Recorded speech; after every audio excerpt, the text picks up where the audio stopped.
Welcome friends. আমাদের দেশের মাননীয় প্রধানমন্ত্রী দেশবাসীর উদ্দেশ্যে ওয়ার্ক ফ্রম হোম নিয়ে বেশ কিছু বক্তব্য রেখেছিলেন। তারপর পশ্চিমবঙ্গ সরকারের চিফ সেক্রেটারিও সেই মর্মে 18ই মে একটি বিজ্ঞপ্তি দিয়েছিলেন। সমস্ত কিছুকে সামনে রেখে এবার স্কুল এডুকেশন ডিপার্টমেন্টের পক্ষ থেকে একগুচ্ছ বক্তব্য এই নিয়ে রাখা হয়েছে।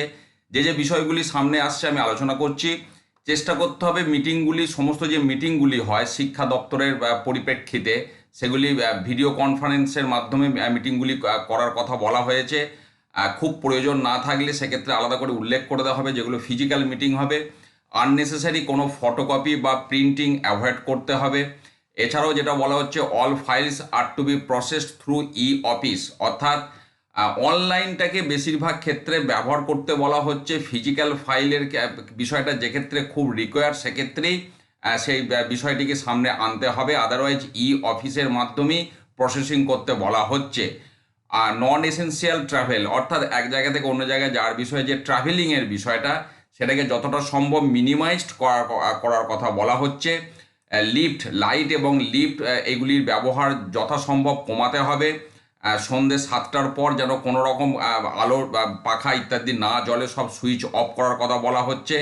এরপরে এখানে work from home following roster মেনে কিছু সিনিয়র অফিসারদের এখানে নাম দেওয়া আছে। আপনারা দেখতে পাচ্ছেন এ থেকে আই পর্যন্ত তাদের ডেজিগনেশন দেওয়া আছে। এনাদের রোস্টার মোতাবেক ওয়ার্ক ফ্রম হোমের নির্দেশ দেওয়া হয়েছেন, এনারা বাড়ি থেকে কাজ করবেন। এবং যেটা বলা হচ্ছে যে এই যে বিষয়গুলি এগুলিকে মানার কথা বলা হচ্ছে। এবার সরাসরি বিদ্যালয়ের জন্যে যেগুলি অ্যাপ্লিকেবেল, আপনার প্রথমের দিকে যেগুলি বলা হলো প্রিন্টিং বা ভিডিও কনফারেন্স, অর্থাৎ আননেসেসারি যাতে বিদ্যুৎ ব্যবহার না হয়, প্রিন্টিংয়ের বিষয়টাও এগুলি অবশ্যই অ্যাপ্লাই হচ্ছে। যদিও সরাসরি এখানে বিদ্যালয় উল্লেখ করা নেই, কিন্তু বিজ্ঞপ্তিটা স্কুল এডুকেশন ডিপার্টমেন্টের পক্ষ থেকে সামনে এসেছে। আগামী দিনে এটাকে সামনে রেখে এবার মধ্যশিক্ষা পর্ষদ বা প্রাথমিক শিক্ষা পর্ষদ থেকে বিদ্যালয়গুলির জন্য অন্য কোনো গাইডলাইন দেবে কিনা তার জন্য আমাদের অপেক্ষা করতে হবে। কিন্তু আপাতত স্কুল এডুকেশন ডিপার্টমেন্টের এটা বিজ্ঞপ্তি, এই বিজ্ঞপ্তিটা যতটা সম্ভব আমাদের নলেজের মধ্যে থাকা প্রয়োজন, আমি যে কারণে আপনাদের উদ্দেশ্যে শেয়ার করলাম। ভালো থাকুন, সুস্থ থাকুন, ধন্যবাদ।